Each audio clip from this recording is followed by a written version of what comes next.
नमस्कार, स्वागत है श्रेष्ठ प्रवर्तक की इस एपिसोड में। मैं हूं आपके साथ जितेंद्र कुमार। दोस्तों, शुक्रवार के दिन कल जब सुप्रीम कोर्ट ने, सर्वोच्च न्यायालय ने उसके अंदर एक केस आता है अग्रवाल साहब की। एक व्यापारी होते हो छत्तीसगढ़ के भीतर, वो कोयले का व्यापारी होते हैं। छत्तीसगढ़ में कोयले का बहुत बड़ा ट्रांसपोर्ट का भ्रष्टाचार सामने आता है। ये कांग्रेस के सरकार का, कहते हैं ना, उस दौरान की पाप। कई करोड़ रुपए का घपला था, हर टन पे 25 रुपए लिए जा रहे थे। और अभी खबर ये है छत्तीसगढ़ के भीतर की वो 25 रुपए से वो 35 रुपए हो गए। आखिर सरकारें बदलती है, भ्रष्टाचार वहीं के वहीं रह जाते हैं। लेकिन इस भ्रष्टाचार को ईडी ने, तब कांग्रेस की वहां पे सरकार थी तो ईडी बहुत एक्टिव थी, क्योंकि वहां के कुछ अधिकारियों को पकड़ा, कुछ व्यापारियों को पकड़ा, उसमें सुनील अग्रवाल पकड़े जाते हैं। 17 में जब हाईकोर्ट में उनको जमानत रद्द कर दी हाईकोर्ट ने, उसके बाद छत्तीसगढ़ हाईकोर्ट ने जमानत देने से मना कर दिया था। उसके बाद हाईकोर्ट वही मामला सुप्रीम कोर्ट पहुंचता है। सुप्रीम कोर्ट ने 17 मई को अंतरिम जमानत उनको दे दिया। इस पर जब रिव्यू होता है, जब प्री समीक्षा के लिए जब ईडी पहुंचती है, तो कल 7 अगस्त को 3 बेंच के, सुप्रीम कोर्ट के तीन जजों के बेंच ने इस जमानत को रेगुलर कर दिया, रिव्यू बिल में रेगुलर कर दिया। और जो ईडी के बारे में टिप्पणियां की गई थी वो कहीं ना कहीं सुनने लायक है। जब उस टिप्पणी से नीचे अगर आप सोचिएगा और सारी बातों को जब आप एनालाइज कीजिएगा, तो जस्टिस सूर्यकांत जी के अध्यक्षता में ये सुप्रीम कोर्ट का 3 सदस्यीय जजों का बेंच था। दूसरे जस्टिस दीपांकर दत्ता और जस्टिस उज्जवल भुइया साहब का कहना था कि हाल ही में गृह मंत्रालय ने राज्यसभा के अंदर कुछ आंकड़े दिए। 5000 केसेस आपने दर्ज किए, उसमें से मात्र 40 केसेस में लोग दोषी पाए गए। आखिर आपको साक्ष्य की गुणवत्ता के ऊपर और अभिनियोजन की गुणवत्ता के ऊपर ध्यान देना होगा। ये काफी महत्वपूर्ण बातें सुप्रीम कोर्ट के जज साहब कह रहे थे। इसी केस पे आगे जस्टिस सूर्यकांत जी ने कहा कि मौखिक साक्षी, ओरल साक्षी आपका बेस रहता है। मौखिक साक्ष्य नहीं, वैज्ञानिक जांच पर जोर दे करके आपको काम करना पड़ेगा, क्योंकि आप किसी के मौखिक साक्ष्य के आधार पर या दिए गए अपने विट पे कुछ खुद को संतुष्ट पा लेते हैं, ये व्यक्ति मुजरिम है, ऐसा सोचते हैं। लेकिन जब अदालतों के भीतर जब चीजें आती हैं, जब अदालतों के भीतर मामला आता है, तो फिर वो मौखिक साक्ष्य कितना देर टिक पाता है, क्योंकि उसको वैज्ञानिक कोई जांच आपने उसके ऊपर किया नहीं। ये बातें अलग है कि वैज्ञानिक जांच और इन्वेस्टिगेशन के नाम पर किसी भी आरोपी को महीनों सालों जेल के अंदर आप सरा देते हैं। वित्त मंत्रालय ने भी हाल ही में 2 दिन पहले कुछ आंकड़े लोकसभा के भीतर पेश कर रहे थे। उन्होंने बताया, लोकसभा के भीतर कहा उन्होंने 2019 से लेकर के अब तक करीब करीब 132 राजनीतिज्ञ हैं जिनके खिलाफ ईडी ने एक्शन लिया है। उसके भीतर मात्र अभी एक ही दोषी पाए गए। 132 में से एक ही दोषी पाए जाते हैं। आखिर ऐसा होता क्यों है और होता कैसे है? आखिर ये बार बार हो क्यों रहा है? तमाम सारी चीजें अल्टीमेटली क्यों कहना पड़ रहा है सुप्रीम कोर्ट के ऑनरेबल जजेस को कि ईडी वैज्ञानिक जांच आखिर क्यों नहीं करती किसी मामले में? ईडी कोई बच्चों का खेल तो नहीं है। ईडी एक ऐसी संस्था है जिसको इतने असीमित अधिकार है भारतीय संविधान के अंदर। उस अधिकारों के चलते ही उनके आका यानी केंद्र सरकार के भीतर जो सत्ता के भीतर होते हैं, वो ईडी का अपने राजनीतिक स्वार्थ के लिए, अपने राजनीतिक फायदा के लिए प्रयोग करता है। ये तमाम केसेस के भीतर ये सारी साफ दिखाई पड़ती है। जब इसी सिरे से आप अगर आगे देखते हैं तो आप झारखंड के मुख्यमंत्री हेमंत सोरेन को देख लीजिए। 5 महीने वो जेल में रहे, 5 महीने जेल के भीतर रहते हैं। पूरे लोकसभा 2024 का लोकसभा का चुनाव खत्म हो जाता है। एक आदिवासी मुख्यमंत्री थे, एक राज्य के मुख्यमंत्री थे, 5 महीने जेल में रहे। और जब जमानत मिला तो उन्होंने कहा कि जो इन पे आरोप था उसके ऊपर तो उस बात से कोई लेना देना है नहीं, जो आप किसी भी रिकॉर्ड के अंदर हेमंत सोरेन का उस जमीन से कोई रिश्ता ही नहीं साबित कर पाए। तो फिर उनको 5 महीने जेल क्यों रखा गया? या किसी के कहने पर या किसी के एफिडेविट पर हेमंत सोरेन को गिरफ्तार किया गया? आखिर उस मामले में हुआ ये था कि हेमंत सोरेन को उठाना ही था, उनको गिरफ्तार करना ही था, क्योंकि वो भारतीय जनता पार्टी के खिलाफ थे। तो ऐसे में किसी को कुछ बुलवा लेना, कुछ किसी से एफिडेविट ले लेना, उसको जेल में डाल देना, ऐसा ही खेल इन्होंने केजरीवाल के साथ भी किया। दिल्ली के मुख्यमंत्री केजरीवाल 100 करोड़ का आरोप है, लेकिन एक एफिडेविट नहीं, किसी के एक साक्ष्य भी नहीं, किसी वैज्ञानिक जांच भी उस पर नहीं। पैसे कहाँ गए, पैसे लिए कहाँ गए, कहाँ खर्चा किए, कैसे, कुछ भी पता नहीं। मनीष सिसोदिया 1.5 साल से ज्यादा से दिनों से जेल में। संजय सिंह, किस्मत अच्छी है कि सर्वोच्च न्यायालय ने कहा कि इनका कुछ नहीं, तो इनका तो कुछ भी ट्रेल नहीं मिल रहा, कुछ नहीं कर पाया, तो क्या कर रहे हो इसके खिलाफ? उनको छोड़ दिया गया। अरविंद केजरीवाल जब ईडी से छोड़े तो सीबीआई ने पकड़ करके उनको अंदर कर दिया। मुख्य रूप से बात करें तो दिल्ली के मुख्यमंत्री, आम आदमी पार्टी के मुखिया अरविंद केजरीवाल, जब तक 4 महीने 4 राज्यों का चुनाव नहीं होगा ना, तब तक उनको जेल में ही रखेंगे लोग।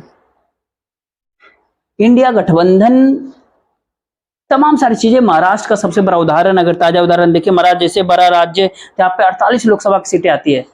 रेवेन्यू में सबसे ज्यादा रेवेन्यू पैदा करने वाला राज्य महाराष्ट्र। उस राज्य के गृह मंत्री, एक इज्जतदार व्यक्ति, 13 महीने जेल के अंदर था अनिल देशमुख, सिर्फ इसलिए एक पुलिस अधिकारी ने कहा कि 100 करोड़ रुपए मांग रहा था, और पूरा का पूरा 13 महीने तक ये केस बनाती रहे डी वाले कि अनिल देशमुख 100 करोड़, अनिल देशमुख 100 करोड़। तमाम सारे चैनल पे चिल्लाते रहे, वसूली सरकार, तमाम सारी चीजें चलती रही। 4 सीटें फाइल होती है जब उस मामले के अंदर, 2.25 करोड़ की। जब जमानत मिलता तो जज ने कहा कौन सा ईडी का केस बना, ईडी के खिलाफ कौन सा, क्या कर रहे हैं आप?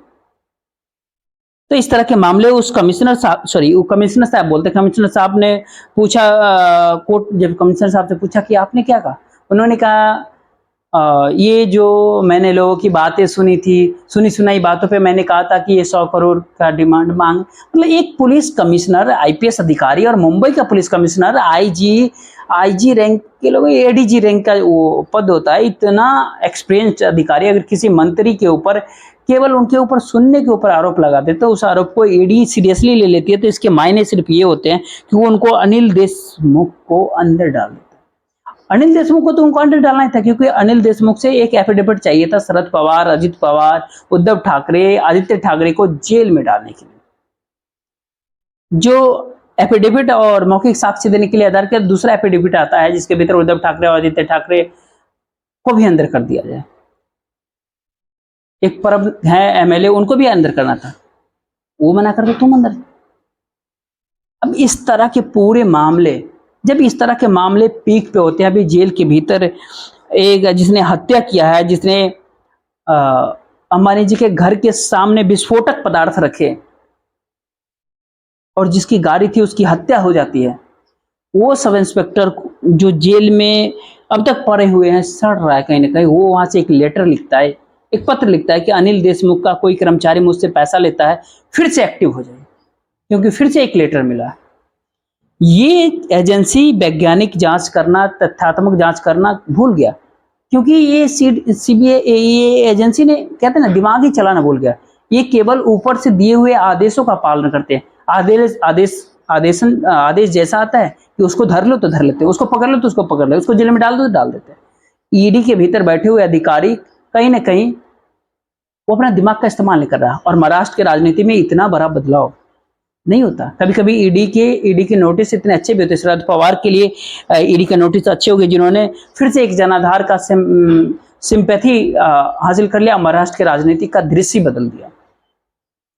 तो इस तरह के सर्वोच्च न्यायालय ने के भीतर ईडी को कहना कि आप वैज्ञानिक जांच नहीं करते, साक्ष्य की वैज्ञानिक जांच पर आप ध्यान दीजिएगा, इससे बड़ा तमाचा ईडी के लिए हो नहीं सकता। लेकिन ये एक टिप्पणियां होता है सुप्रीम कोर्ट के ऑनरेबल जज का निर्णय होता है। हाल ही में डीवाई चंद्रचूड़ साहब ने एक हिंदी अखबार को एक इंटरव्यू दिया था, उसमें उन्होंने कहा था, एक सवाल किया था कि ये जजेस राजनीति के भीतर जाता है, उन्होंने कहा बिल्कुल नहीं, मुझे व्यक्तिगत रूप से लगता है कि जजेस ने रिटायरमेंट होने के बाद एक कूलिंग पीरियड देना चाहिए, उसके बाद आपकी व्यक्ति अभिव्यक्ति है कि आप जाना या नहीं, कि जो एक बार न्यायाधीश बन जाता है वो हमेशा के लिए समाज के लिए न्यायाधीश रहता है। आप रिटायर्ड भी हो तो लोग आपको उसी इज्जत से देखते हैं कि ये महामहिम न्यायाधीश है। जब हम किसी राजनीतिक पार्टी, किसी राजनीतिक दलों में जाकर शामिल होते हैं तो कहीं ना कहीं लोगों के मन में इस शंका उत्पन्न होती है कि आज तक जो आपने जो न्याय दिया वो उसी राजनीतिक दल के चश्मे से देखते हुए देखा क्या?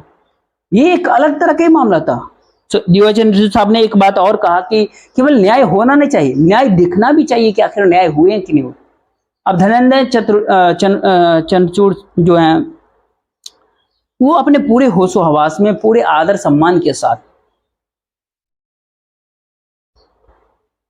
ये वो खुद जब कहते हैं कि न्याय केवल होना नहीं चाहिए, न्याय हुआ ये दिखना चाहिए, तो फिर एक छोटा सवाल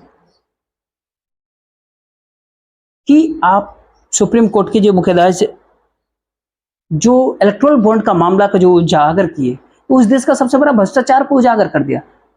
डीवाई चंद्रचूड़ साहब ने इलेक्टोरल बॉन्ड को रद्द कराया, उसके भीतर जो गोरख धंधा किया, सारी पॉलिटिकल पार्टी इसमें कैसे शामिल है, ये सारे डिटेल्स बाहर निकलवा करके सारी समाज के सामने, देश के सामने, एक कहते हैं ना कि जो पॉलिटिकल कनेक्शन, जो नेक्सस था, वो आपने बाहर किया, इसके लिए सैल्यूट है। लेकिन वो यदि वो भ्रष्टाचार था, वो एक राजनीतिक व्यभिचार था, यदि वहां पर एक्सटॉर्शन किया गया, ठेके देने के एवज में चंदा लिया गया, धंधे के लिए चंदा लिया गया, ईडी के केसेस से निकालने के लिए चंदा लिया गया, किसी को कंपनी में लगे हुए आरोप से मुक्त करने के लिए चंदा लिया गया, फार्मा कंपनी खास करके, तो इस तरह के जो दोषी है, इसके भीतर इसके ऊपर सजा कौन देगा? आपने ये गलत हो रहा है, ये बात देश को बता दिया, इसमें किसने इसमें भ्रष्टाचार कर दिया ये भी आप बता दिया, किसने किससे कौन कितना पैसा लिया धंधे के लिए, तमाम सारी चीजें आप बता दिए। न्याय तो हुआ, न्यायदान तो किया है आपने, लेकिन न्याय होता हुआ दिखाई नहीं दे, क्योंकि वो जनता, चंदा खाने वाले आज भी ईमानदारी की कस्में खा करके सदन के भीतर मौजूद हैं, सदन के भीतर बैठे हुए, जिनको जेल के अंदर होना चाहिए, वो आज भी सदन के भीतर और सरकार के बड़े बड़े पदों के ऊपर बैठे हुए। ये न्यायपालिका की कहीं ना कहीं हार होगी, और इस सामान्य देश की आम जनता न्यायपालिका को जो भगवान मानती है, उसकी सोच और उसके विचारों के देखते हैं तो कहीं ना कहीं न्याय के भीतर अक्सर ये होता है, कई बार तमाम सारे लोग बोलते भी हैं कि क्योंकि हर कोई एक सामान्य इंसान आपा हो सकता है, हर कोई जज नहीं होता है। एक सामान्य व्यक्ति जिसका संविधान के भीतर भगवान से ज्यादा विश्वास होता है, जो एक आम व्यक्ति को, और इस संविधान के रक्षक न्यायपालिका, वो स्वयं 24 घंटे नतमस्तक होकर के सलाम करता है। उस न्यायपालिका से यदि न्याय का काम नहीं हो, केवल टिप्पणियां होकर के वाहवाही लुटाई जाती है, पेपर की हेडलाइन बन जाती है, लेकिन न्याय हुआ कि नहीं हुआ ये कैसे पता चलेगा? इन लोगों ने जो चंदा लिया है, लूटा है, एक्सटॉर्शन मनी है, जिन्होंने व्यभिचार किया है राजनीतिक, उनके ऊपर एक्शन हुआ क्या? फिर एक कोई दूसरा भ्रष्टाचार ये लोग करेंगे, फिर कोई न्यायाधीश उनको पकड़ लेगा, फिर उसके ऊपर केवल पकड़ के करके छोड़ देंगे। ये तीसरे टाइप का एक नया कोई सोच के नए भ्रष्टाचार के लिए, क्योंकि इनका दिमाग 24 घंटे नए रास्ते तलाशते रहते हैं भ्रष्टाचार और व्यभिचार के लिए। इन रास्तों को बंद कौन करेगा इस देश में? क्योंकि एक रास्ता बंद करे तो दूसरा रास्ता तैयार करते हैं। इन सारे रास्ते बनाने वालों को बंद कब करेंगे? इनको बंद करना होगा। ये कब न्यायपालिका करेगी हमारे देश की? जब आप एक सिरे से देखेंगे कि मात्र ये जो सूर्यकांत जी का स्टेटमेंट हो, ऑनरेबल जज, या फिर दूसरे जज साहिबा का कोई भी वक्तव्य हो, अगर इसको देखते हैं गौर से, इसको जब पढ़ते हैं, समझते हैं, तो ये कहीं ना कहीं किसी आशा को प्रज्वलित करता है, लेकिन वो क्षणिक साबित होता है। वो पूरा प्रकाशमय पूरी रात के अंधेरे को दूर क्यों नहीं करता? ये एक बहुत बड़ा सवाल है। बाकी देखते रहिए, इस वीडियो को लाइक कर लीजिएगा, चैनल को सब्सक्राइब कीजिएगा, वीडियो को ज़्यादा से ज़्यादा लोगों तक शेयर कीजिएगा। जय हिंद, जय भारत।